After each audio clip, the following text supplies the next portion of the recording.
Hello and welcome to Burning Waters of the Moon Tarot. My name is Desiree and this video is a reading for the energy of Leo.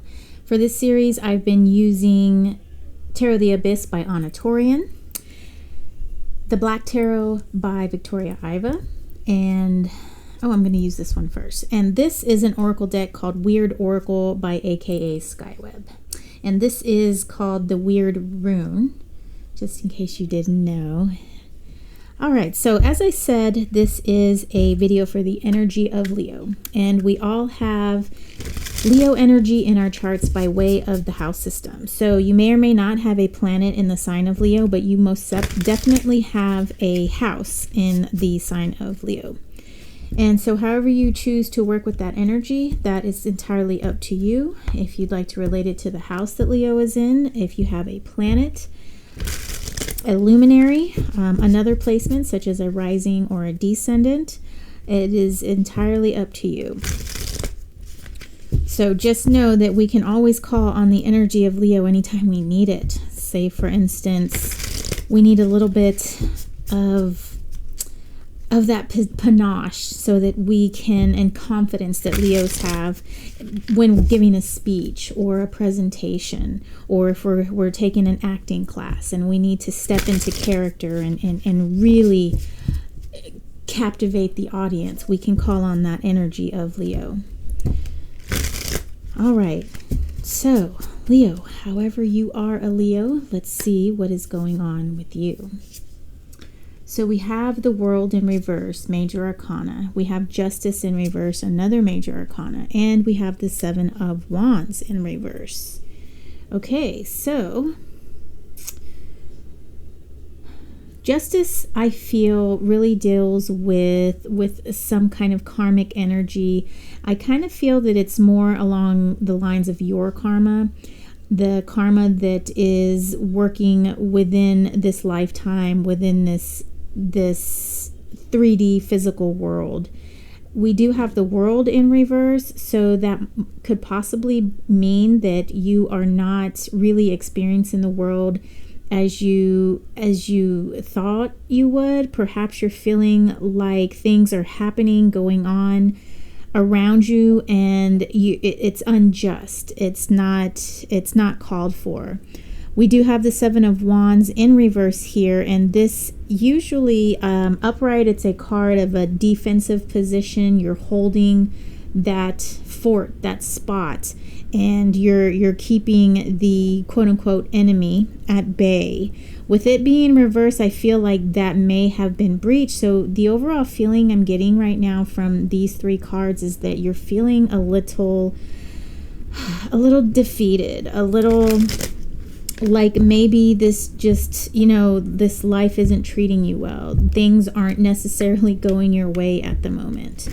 So we're going to use Tarot the Abyss to dive into this message just a little bit deeper and see what we can make of it, and see if there's any way we can turn that frown upside down, okay? All right. I'm going to do my split here, and then I'll do one more good shuffle for you, Leo, and then I'm drawing 9 cards from here, okay? So we've got 3 of Swords, 10 of Pentacles in reverse, 2 of Swords in reverse, Ace of Pentacles in reverse, 6 of Cups, Page of Pentacles in reverse, 5 of Pentacles, 3 of Pentacles, and 2 of Cups. Lots of Pentacle energy here. We do have the 3 of Swords, and in this deck there's 2. This is the typical RWS 3 of Swords, heartbreak. You can see this bird is the heart that's flying away from this woman's chest. She's broken, of course, because the bird is leaving, and she has that feeling of despair, yet a little bit of defeat, and just kind of allowing it to happen.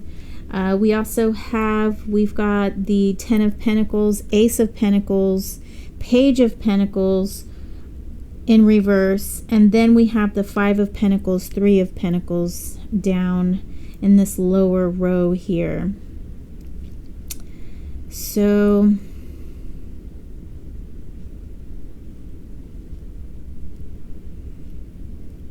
we also have Two of Swords, and this, along with Justice, these are kind of our air energies that I have.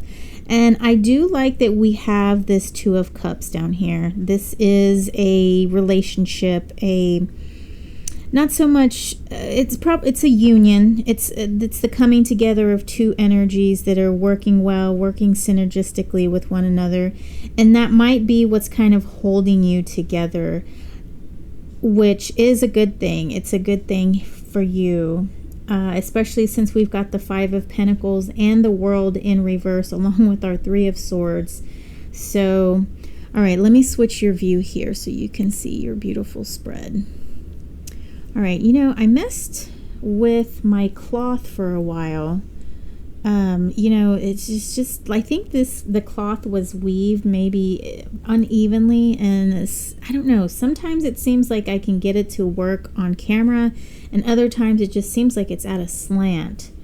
I just don't know what it is. So sorry if that is bothering you. I know some people it would be bothered, and me, it would bother me sometimes, just kind of depending on my mood. So right now, it's kind of bothering me, but I have something to do, so I'm going to put it out of my mind. Okay, and that something is this reading. So with our world here, our world in reverse, this energy of not quite feeling like you're home, you're not quite feeling like things are going your way. That is very indicative of this Three of Swords and this Ten of Pentacles in reverse. I get the feeling that, and also Five of Pentacles, you know, I get the feeling that you're just kind of experiencing a low, a time of just frustration and just kind of one knock after the other. And though I do see that you're getting yourself up again, and which I feel is good, because we've got the Seven of Wands here. You're holding that defensive position, but I feel like you're growing a little weary of it. So I think the thing to remember is not to, I feel like this Two of Swords is kind of telling us not to jump to any kind of conclusion, not to make any big decisions at the moment because of this strife, these frustrations that you're experiencing. And I see with this Justice in reverse, I feel like this is just part of something that you are needing to learn. You're needing to work through this. I feel like it's Three of Pentacles here. I'm getting the feeling that it's going to be a team effort. There's going to be, I get the feeling of learning, of almost like you're needing to learn something from this situation, but you're needing, because it's Three of Pentacles, I feel like there's some guidance coming. And I don't necessarily feel like it's coming from your guides or ancestors. I feel like you have someone in your life who is there for you, who can help you through some hard times, who can maybe help explain things for you. And I see that you're leaning a lot on that. And that might be what this Two of Cups is. That's a very tight, close-knit relationship, and you guys are helping one another out. Unfortunately, we do have the Ten of Pentacles in reverse and the Eight of Pentacles in reverse. So what I'm seeing with this Six of Cups, though, is that you're really holding on to all of these knockdowns. You're not letting yourself really fully mentally, emotionally recover from them, because I feel like you just keep looking back on it and you keep replaying it in your head a little bit. And our Three of Swords is kind of like that. It's kind of replaying sadness. It's replaying ill feelings and not quite letting them go on a mental level. And that's what I see with this Six of Cups is. I see that the Six of Cups is looking at all of this and just kind of keeping all of that past and kind of keeping, well, this was bad, this was bad, this was bad. And I think what you really need to do is just kind of let that go. I think you really need to stop dwelling on all of the misfortune, and just kind of deal with it as a task, a project. Yes, it sucks that a pipe burst. So yes, it sucks that your car is broken into, and yes, it sucks that your purse was stolen. However, if we keep thinking about this and just ruminating and playing it over and over in our mind, we're keeping that energy alive, and we're not only replaying it in our head and it's affecting our well-being, but it's also bringing that energy towards us. It's pulling it towards you. When you have that mentality of loss, it's gonna keep attracting more loss. So I feel you are growing tired of the situation, and I think that there has to be a new way of dealing with this. You are growing tired of always being on the defensive. In our Page of Pentacles in reverse, I think that is him telling us that there has to be a new way of you looking at this. And perhaps this is the answer is in this relationship, this sturdy, almost backbone that you have. Perhaps you have a mentor, a parental figure, a guardian, a former guardian. I'm sure my viewership is well into their adult years, and there is someone who can kind of guide you. And it very may well be that it's not here in this physical plane. It could be some of your guides that you can call on, and maybe some energies that you can work with. Kali's a good work energy to work with when we're trying to overcome something, especially when we're trying to fight our own personal demons. She is no holds barred. And I get the feeling that there's a lot of personal demon going on here, because you're keeping this energy alive in your head and just kind of replaying everything that's happening and not really letting it go. So that's what I have for you, Leo. It is just a little bleak, but there is always, like the Wheel of Fortune, everything, it keeps turning. The wheel is turning. One moment you're the prey, the next moment you're the predator, and it's just the wheel turns, and you're going to come up eventually. There's no, it's not always going to be like this. Things aren't always bad, just like things are not always good. I'm sure you heard my dog barking out there. Okay, let's go ahead and draw your oracle card. This deck does not have a guidebook. However, there are keywords at the bottom of the card, so we can see how the image relates to the card or to the reading, and also the guide, the keywords can help us. Sometimes I find that it's even better that there isn't a guidebook, that we just have the image to work with, and perhaps some keywords as well, because the guidebook gives us some specifics, and it may not be totally in line with what the tarot reading said. So let me just go ahead and draw this card. We will see what it is. All right, so we've got restlessness, parasitic, and nightmares. And, I think this kind of falls in line what I was saying about the Six of Cups, just kind of reliving the past, and it's giving you that sense of restlessness that you can't escape something.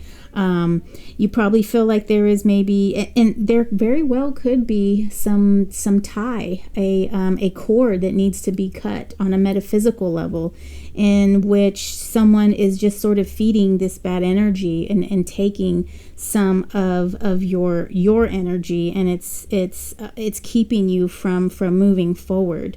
So there are quite a few cord cutting meditations on YouTube, and I urge you to try to find try a couple out and see how it works, and see if you can get a real good mental picture of the actual cord cutting, and do it often, because some cords are really sneaky and they reattach themselves, and especially if it's a strong sort of energy that's attached, it'll seem like it's cut, but then it just kind of comes back. And if that's the case, you might need to go a little bit deeper with some sort of ritual in a cord cutting.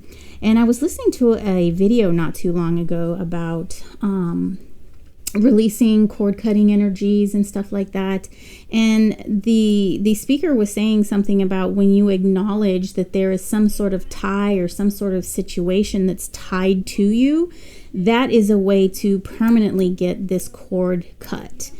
You have to know why this cord is there, and to permanently cut it, you've got to really understand why it's there, and the role that you play in getting this cord attached to you as well. All right, Leo, thank you so much for your time. I appreciate it. And if you'd like to support this channel, do what we all like you to do, the like, subscribe, share, and I will see you next video. Take care.